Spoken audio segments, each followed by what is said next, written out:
It's a matter of knowing your value.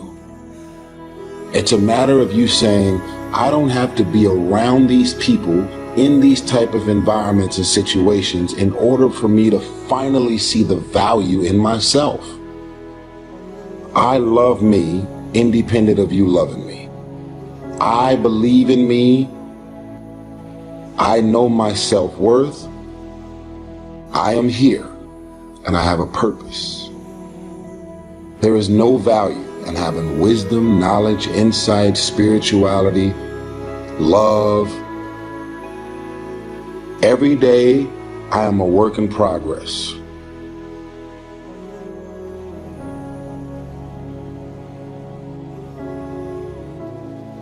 A person who can forgive nothing is a person who's totally destroyed psychologically and emotionally.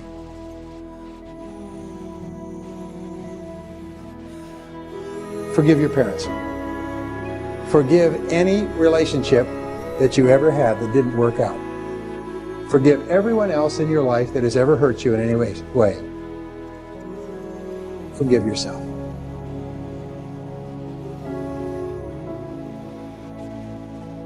Forgiveness is giving up the hope that the past could be any different.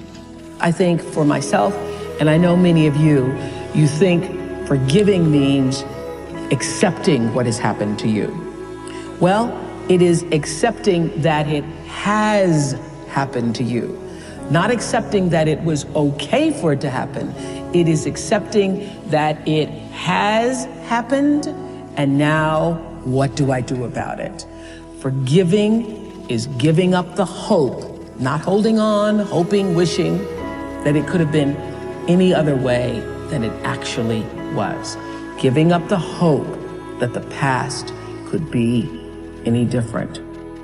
And when I got that, I think it took me to the next level of being a better person, because I don't hold grudges for anything or any situation, and neither should you. It's letting go so that the past does not hold you prisoner, does not hold you hostage.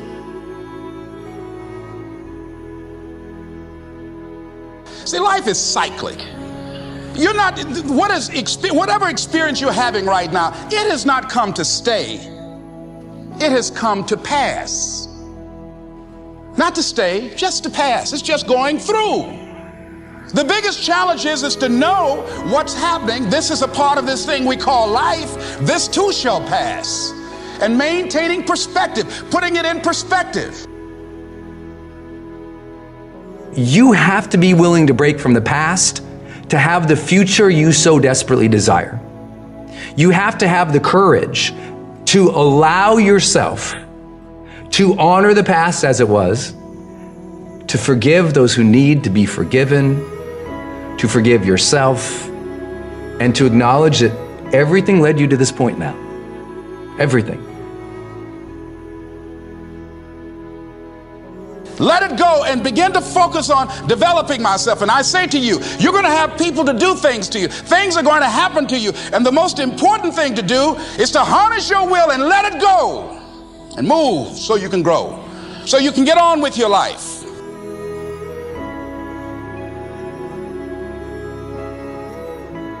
It doesn't matter about what happens to you. What matters is, what are you going to do about it? What are you going to do now, Les? But if you want to begin to move into your own personal greatness, if you want to begin to really enjoy a happy, successful, healthy life, you've got to be willing to go against the tide. You've got to be willing to harness your will. So as you're in the process of reinventing your life, write a description of the kind of person that you want to be. What are the things that you must overcome? What qualities about your personality you know that you're going to have to change, because those particular characteristics are liabilities to you? What are your assets? What are your strong points? Look at and evaluating yourself to make that determination. Other thing is that in order to get out of a rut, we need some coaching.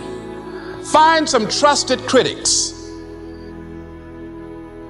People that you know care about you and love you.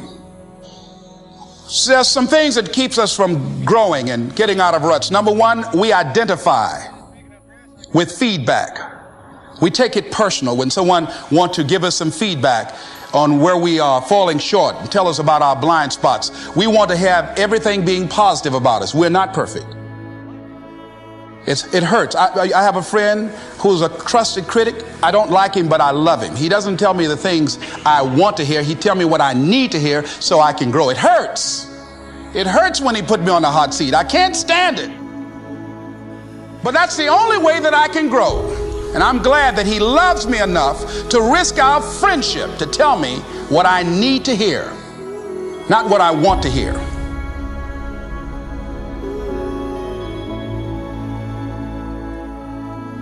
High performers are not dissatisfied strivers.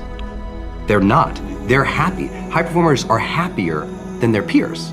We all believe that to get the top, it's gonna be lonely at the top, and we all believe you have to grind and kill yourself to get there. Yeah. And that's completely wrong, and the data proves it worldwide, which is, I think, just overcoming a lot of people's biases about how we work today, because right now, especially today, like, you know, grind on social media is so popular. Or hustle. Or hustle, and by the way, none of the top 15% of high performers worldwide identify with those words.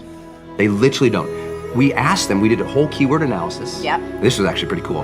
And high performers explicitly say, these are the 3 driving feelings. If we said there was a high performance state, it's driven from these 3 things. Number 1, full engagement. Yes. Number 2, joy. Yes. And number 3, confidence. Yes. That's what they relate with, okay? That's where it's coming from. It's a joyous journey, not a dissatisfied one. And I had this conversation in the book because I'll kind of maybe frame it this way. Each of these chapters opens with a vignette of somebody I worked with or a situation that I was in that demonstrated high performance. In this particular situation, I'm walking on a stage, thousands of people, after a very famous musician was out there and was telling the audience that that person's secret to success, remember, thousands of people, yes. Their secret to that person, their whole speech, their secret to success was never settle. Never settle, nothing is enough, never settle. And never be satisfied, always demand more. And I'm like, oh, my second slide, which was gonna be on Jumbotrons in like 80-point text, was strive satisfied. And I'm like, oh, I'm gonna have to dispel this for all these thousands of people. I was totally freaked out. Yeah. But what I had to explain to people was not only the data, but it's this. If you're never satisfied, I mean, is it true that life is precious? If it's true that life is precious, and you could be gone tomorrow, do you really want to think, you know what, I just never felt fulfilled? I never allowed myself to have a moment of credit. I never allowed myself to have a moment of peace. I never allowed myself to look at that and say, good job. That's not the way to live life. Right. I think just at a spiritual level, it's a bad move, and this book doesn't really go into a lot of that. It's more about the science and the heart stuff. But I think it's really important that people realize your job is to strive satisfied. And if you strive satisfied more often, you will be more of a high performer. And if you never give yourself credit, you're always beating up on yourself, you're always thinking that's not perfect enough, then what's gonna happen? Dissatisfied people burn out and they quit more often than satisfied strivers. So take joy in the moment, engage with what you're doing, allow credit and satisfaction and joy to come in. You can always be improving. Of course. But be improving joyfully. Yes. And if you're improving joyfully, then you're learning, you feel curious, you feel engaged, the joy is there, you'll get more confident because you're like, I'm gonna learn through this anyway, this is gonna be great. Because you know, this thing is all over social media right now, like, you know, grind, work, whatever. And I'm like, it's popular, and I see why that happens, and I see why it's catchy. It's just not scientifically valid.